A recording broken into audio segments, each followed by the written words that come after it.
दोस्तों, America Iran जंग के बीच अभी अभी एक बड़ी खबर आ रही है। देखिए, हूती विद्रोहियों ने यमन और सऊदी अरब पर हमला किया, जिसमें यमन के 58 सैनिकों की मौत हो गई। सऊदी में 11 लोग घायल हो गए और कई जगहों पर आग लगने की घटनाएं भी देखने को मिली। ये तस्वीरें आप देख सकते हैं। सऊदी अरब के नजरान में हूती हमले के बाद आग की ऊंची लपटें उड़ती दिखाई दे रही है। अभी अमेरिका ईरान इजराइल की जंग भी कम नहीं पड़ी है कि इसी बीच ये हूती विद्रोहियों का हमला और इनकी लड़ाई और अलग से ऊपर से देखने को मिल रही है। कुछ और अंतर्राष्ट्रीय न्यूज से जुड़ी बड़ी खबरें देखिए आप। अमेरिका अपनी परमाणु नीति भी बदल रहा है। अब रूस और चीन से अगर जंग हुई तो छोटे एटम बम का इस्तेमाल किया जाएगा। अमेरिकी सरकार का कहना है कि न्यूक्लियर वेपन सिर्फ डराने के लिए नहीं है, बल्कि अमेरिका चीन और रूस से बढ़ते तनाव को देखते हुए अपनी परमाणु नीति बदलने की तैयारी कर रहा। एनबीसी न्यूज के मुताबिक ये चौंकाने वाली रिपोर्ट सामने आ रही है। और एक खबर आ रही कि अमेरिका में पहली बार बर्थ टूरिज्म पर भी रोक लग सकती है। ट्रंप बोले कि यहाँ पैदा हुए विदेशियों के बच्चों को नागरिकता नहीं मिलेगी। उन्होंने कहा कि बर्थ राइट सिटीजनशिप मजाक बनी है। अमेरिका के राष्ट्रपति डोनाल्ड ट्रंप ने एक बार फिर से अमेरिका में जन्म लेने वाले लोगों को नागरिकता मिलने के दायरे में सीमित नियम लागू करने का आदेश दिया है। और एक रिपोर्ट तो ये भी सामने आ रही कि ट्रंप की इन सख्तियों और पाबंदियों के बाद भारतीय छात्रों का भी अमेरिका जाना कम हुआ।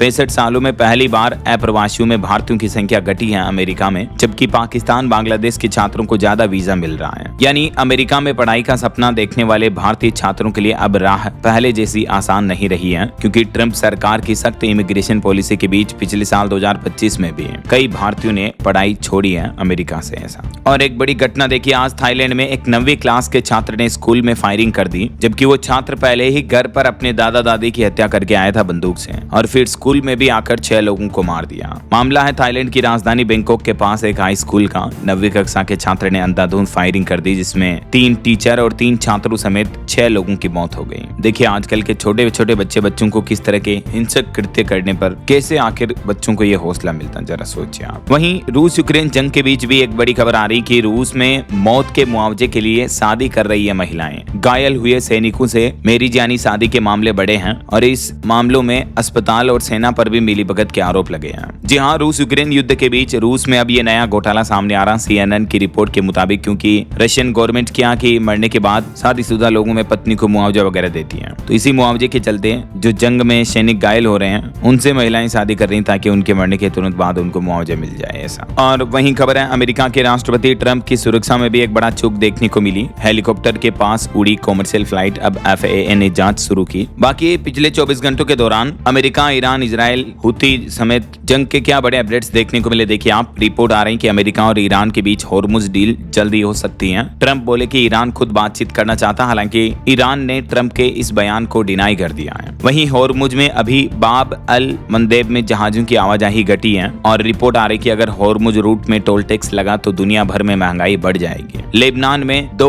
इजरायली सैनिकों की भी मौत हो गई। तो ये अमेरिका ईरान जंग के बीच कुछ इंटरनेशनल न्यूज अपडेट रहे। उम्मीद आपको जरूर जानने मिले होंगे। वीडियो को लाइक और शेयर करना, DLS न्यूज चैनल को सब्सक्राइब करके बेल आइकन जरूर दबा देना, रोजाना की ताजा खबरें, महत्वपूर्ण समाचार देखते रहने के लिए। ओके, ख्याल रखिएगा अपने आप का, अपने परिवार का। मिलेंगे अगले नेक्स्ट अपडेट में। तब तक के लिए जय हिंद, जय भारत, वंदे मातरम।